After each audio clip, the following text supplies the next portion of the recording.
Hello, welcome back to the channel. This is the series where I watch the show Arcane episode by episode and do a little recap for the 7 people living under a rock like me. This is episode 2 of Arcane recap in 10 minutes or less. We go back to the moment that kickstarted this whole mess. There are 2 people walking down the hallway and oh my god, that smile can knock everyone off their feet. What I wouldn't give to have someone smile at me like that. Too bad I already know how this story ends. And this angel here name is Caitlin. The man tried to break into his own apartment to no avail. Also, he got knocked out by the blast, but not before stealing a glimpse at the perpetrator. We also learn he is Jace, and man, he got a glow up here cause he looks nothing like this in the game. Now, why would Jace here be meddling with explosive crystal and dealing with the Undercity? Well, it's because in the past, he and his mother got stranded in a blizzard. It was only thanks to a certain blue-purple mage that helped them did the mom survive.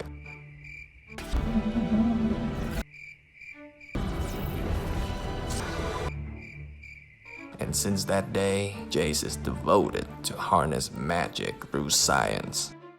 Turn back to current time and Jace is being interrogated by our familiar officer.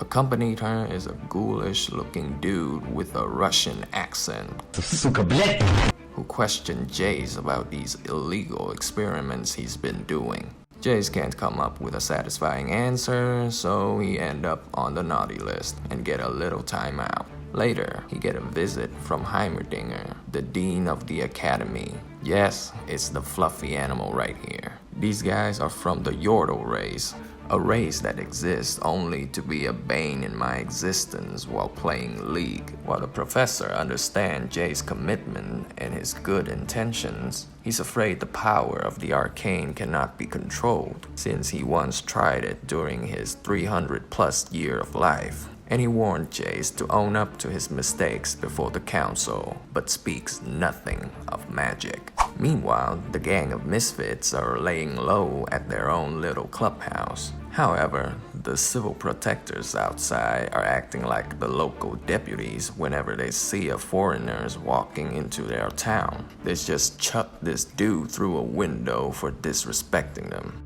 They found the kids and wanted to search them for evidence connecting to the explosion. Luckily, there are no evidence left. Alright, the crystals. So begins the epic chase sequence. Fortunately, this is the kids' turf, so they had the advantage. Was that the bite of 87? And thanks to Echo, they managed to get away before anyone got caught. Well, anyone except that dude got turned into a ragdoll earlier.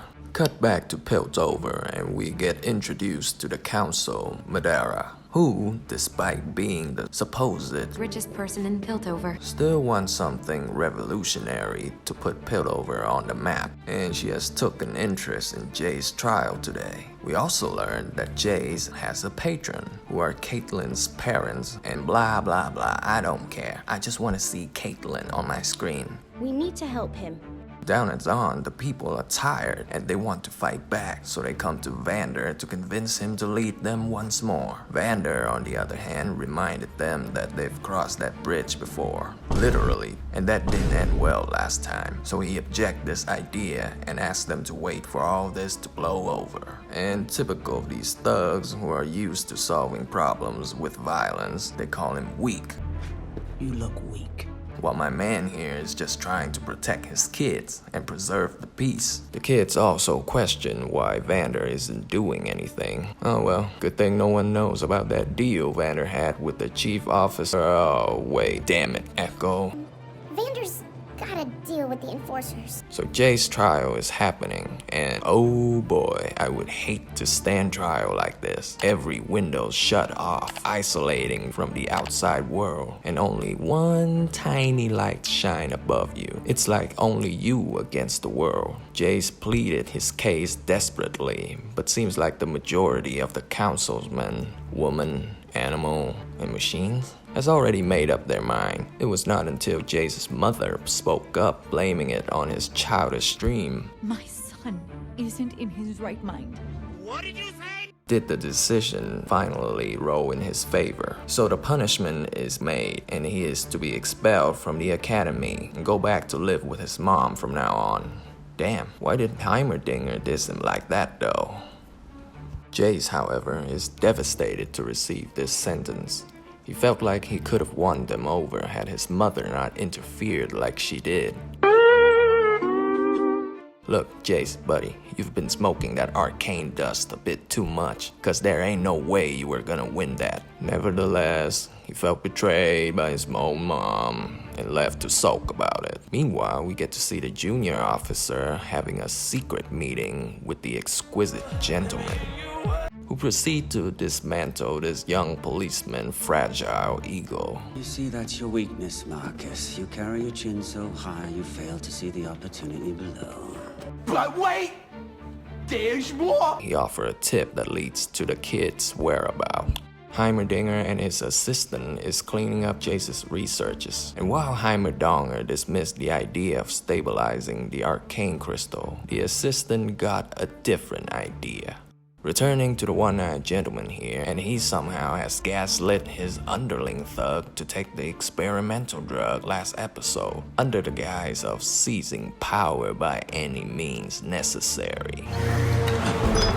Jace tried to come to Caitlin's estate to ask for her parents' forgiveness. Sadly, her parents doesn't want anything to do with him anymore. The deception! The betrayal, man, you deceived me! And ask him to leave. Someone get this jigaboo away from me. They also ban him from being friends with Caitlin from here on out, which I say is the biggest L Jace took this entire episode. Why are they posing like that? Anyway, since the investigation aren't yielding any result, and the council keep pressuring them into finding the culprit, Hothead here decided to follow his lead to Vander's bar, with the hope of catching the kids. Four sump rats will do. Jesus, this guy is a douchebag. Luckily, the kids managed to hide on the ceiling just in time. You would think an actual officer would think to look up at least once during the search, but no, they managed to avoid it with the skin of their teeth. By the way, the guard would totally hear that. Incompetent as usual. Finding nothing in the establishment, Junior here decided to act out the stereotypical cop behaviors and crashes out over nothing. You would think the drink will mellow you out a little, you prick. Vi had another fit with her father figure over his refusal to do anything. So he takes her to the bridge where her parents died and said that due to his actions back then that cost them their life and countless others in Zon. After all that, he is very hesitant to put his fighting gloves back on. It'd be a shame if I had to put them on again. He has lost so many now that the ones he got left, he holds them very dearly and asks Vi if she's willing to give up those around her. Milo? Clagger? Powder? We return to Jace here, now seemingly aimless and lost his life purpose. Wanted to do something that YouTube Lord would not be happy if I say it out loud. Oh my god! Oh jeez! Oh my god! But thanks to our ghoulish assistant stopping him from game-ending himself, the assistant here, being a cripple from Zon, know what it's like to have no support or backing. And so, he believes in Jace's discovery, thinking he's onto something, and he wanted to help Jace complete his research. We also found out his name. It's Victor.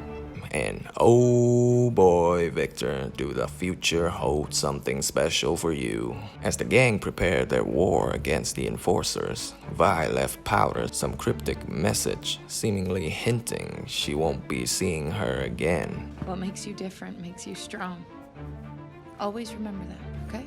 Just around that time, the chief enforcer received a message from the device which she left for Vander in case he ever changes his mind. And so the episode ends on a cliffhanger. We don't know whether or not Vi turned herself in or who actually sent that message. Cause I don't think Vander would call them, seeing how he looked surprised at the end. Guess we'll just have to wait and see. And by wait, I mean like right now. Cause this show comes out like 3 years ago. it sucks being late to party. Well, I've managed to hold you to the end of the video, so please consider dropping a like and subscribe. Thank you so much for watching, and I will see you next time. Bye-bye.